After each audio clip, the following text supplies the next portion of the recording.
aksi teror terjadi berurutan mengguncang Katedral Makassar pada 28 Maret 2021 dan menyerang markas Mabes Polri di Jalan Trunojoyo, Jakarta 31 Maret 2021. Konten-konten radikal di media sosial meningkat selama pandemi COVID-19. BNPH menemukan hampir 400 grup kanal radikal di media sosial yang berpotensi mempengaruhi pola pikir generasi muda.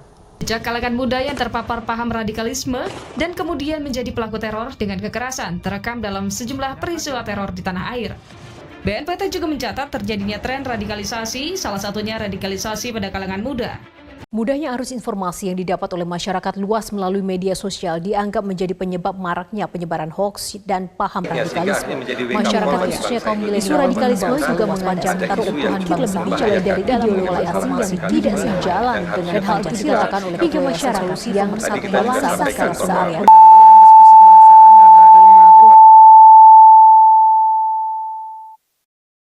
Radikalisme adalah paham atau ideologi yang menginginkan perubahan drastis dalam tatanan sosial, politik, atau agama dengan cara-cara yang ekstrim.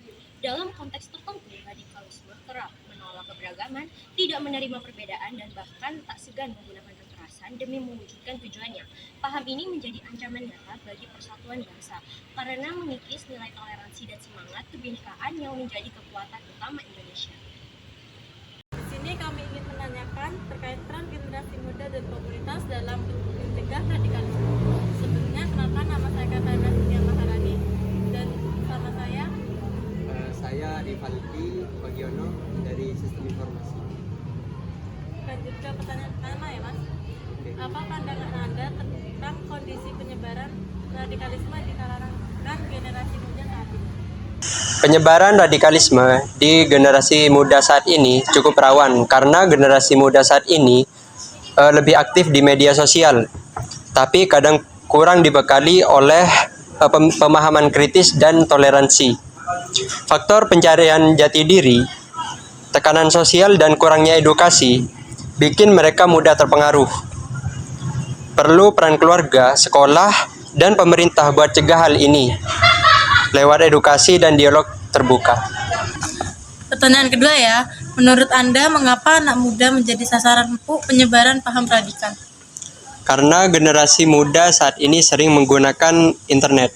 Menurut Databox, 51% Gen Z sering menghabiskan waktunya di media sosial, dan media sosial menjadi tempat penyebaran informasi yang sangat cepat tanpa harus media data seperti koran, seperti itu.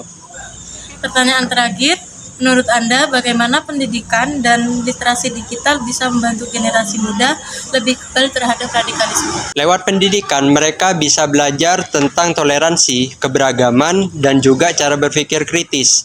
Dan melalui literasi digital membantu mereka lebih cerdas memilih informasi di internet. Jadi gak gampang termakan hoax atau propaganda yang menyesatkan. Sekian sih, makasih ya Mas waktunya. Menghadapi radikalisme memerlukan langkah yang bijak namun tegas. Edukasi sejak dini menjadi benteng pertama, membekali generasi muda dengan wawasan kebangsaan dan nilai toleransi. Peran keluarga, sekolah, serta tokoh masyarakat sangat penting dalam membentuk karakter cinta damai. Selain itu, masyarakat perlu proaktif melaporkan jika menemukan indikasi penyebaran paham radikal. Dengan kolaborasi semua pihak, kita dapat mencegah benih radikalisme tumbuh dan berkembang di tengah masyarakat. Radikalisme bukan hanya ancaman bagi keamanan, tapi juga bagi keutuhan bangsa. Mari kita jaga bersama kedamaian, kita rawat perbedaan, dan kita lawan setiap bentuk intoleransi. Karena Indonesia adalah rumah bersama yang harus dijaga dengan cinta dan kesadaran. Bersatu dalam perbedaan, kuat dalam keberagaman, Indonesia tanpa radikalisme.